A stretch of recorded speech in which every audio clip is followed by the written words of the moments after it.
The rain had just stopped when the funeral began, leaving the cemetery wrapped in a cold, silver mist.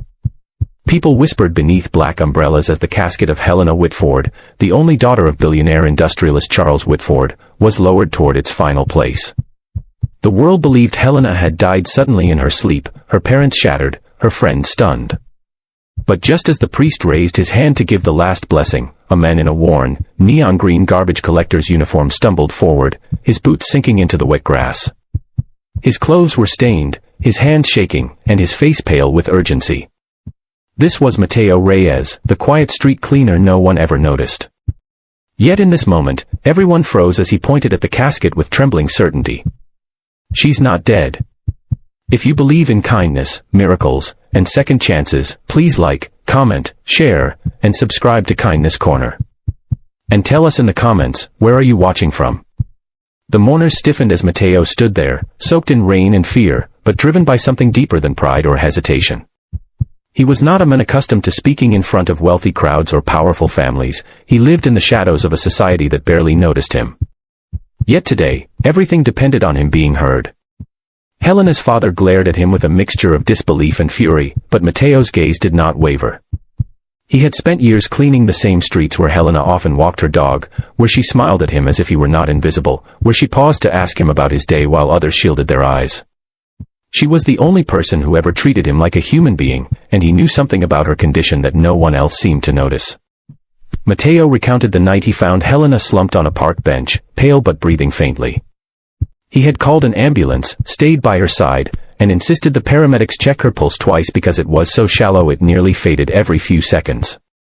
He remembered the medic mentioning a rare condition that caused temporary comas with almost undetectable signs of life. But somewhere between the hospital's rushed protocols and her family's shock, that information had been lost. When the doctor later announced her passing, Mateo had been pushed aside, told that he must be mistaken, told that he had no authority to question the hospital's judgment. But he never forgot how her fingers had moved when he held her hand that night, like a faint plea for someone to pay attention.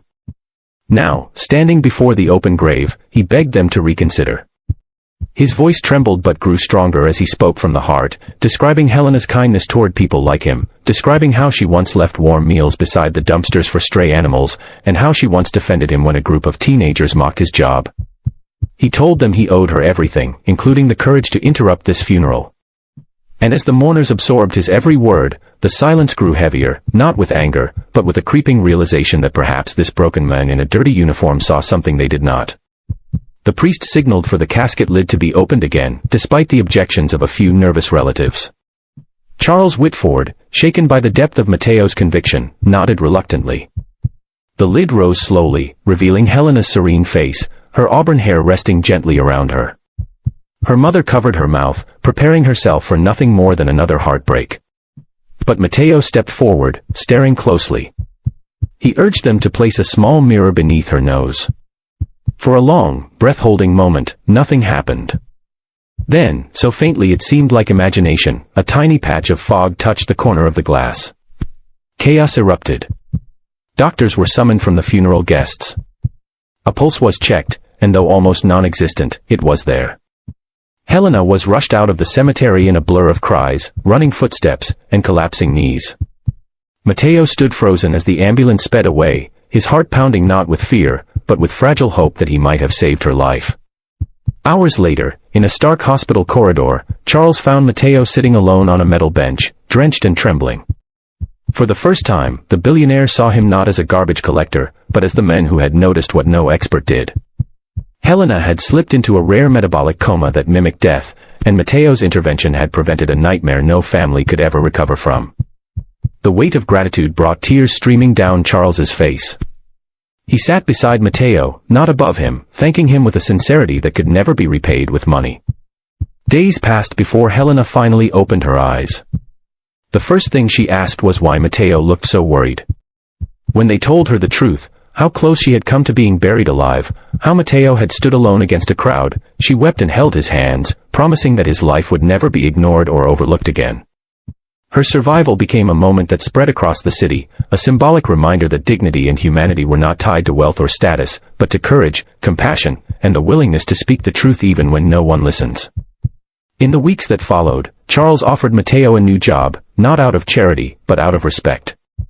Matteo refused anything that elevated him unfairly, but accepted a position overseeing community outreach programs Helena wanted to build, programs that fed the homeless, offered job training, and ensured people like Matteo were seen, heard, and valued.